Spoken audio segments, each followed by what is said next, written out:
Monsieur Thomas Chevandier pour 3 minutes 43. Je vous remercie, Madame la maire, et nous ne sommes pas étonnés d'entendre nos collègues du groupe Changer Paris nous expliquer que la politique du logement social est la première cause de l'augmentation des loyers dans Paris.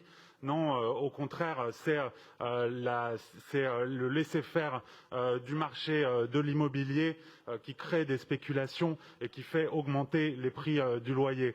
Au contraire, ce qui permet de maintenir des familles, des classes moyennes, puisque vous oubliez de le dire, 70% des ménages parisiens ont droit aujourd'hui à un logement social, ont la possibilité d'accéder à un logement social.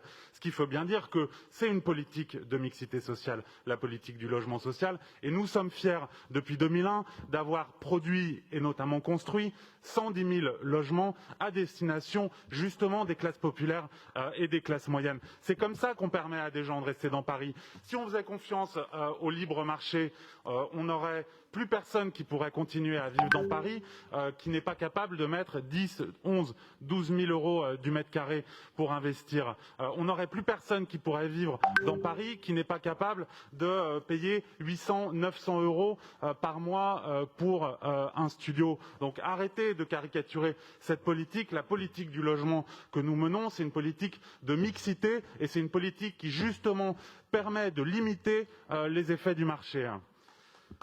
Dans le faible temps qui me reste, j'aimerais rappeler que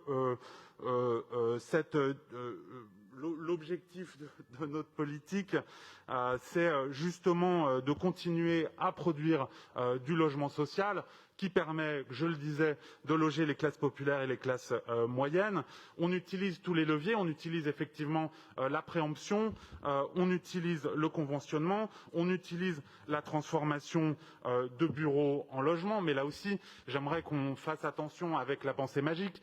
Il y a des études très claires de l'atelier parisien d'urbanisme qui démontrent que la transformation des bureaux vacants en logements dans toute l'Île-de-France, c'est au maximum 2000 logements par an, principalement en grande couronne. Et le logement vacant, 90% du logement vacant, c'est de la vacance transitoire. Donc là aussi, la mobilisation de l'existant est insuffisante pour faire face à la crise du logement dans Paris. Et c'est pour ça que nous continuons à dire qu'il faut continuer de produire, qu'il faut aussi continuer de construire. Et comment construire sans toucher à la pleine terre et sans élargir les emprises au sol? C'est très simple, c'est en surélevant. Et donc nous aussi, nous assumons ce choix-là parce qu'il n'y a que comme ça qu'on continuera à produire du logement social, à permettre de faire de la mixité sociale dans Paris, à permettre de garder des classes moyennes via une politique du logement qui est beaucoup plus large que simplement la question du logement social, mais j'avais peu de temps pour en parler, donc je me concentre là-dessus et je le dis très clairement, nous, au groupe Paris en commun, nous considérons qu'il faut continuer de réhabiliter le logement social parce que le logement social, il permet à tout le monde de vivre dans Paris et c'est un point essentiel pour nous.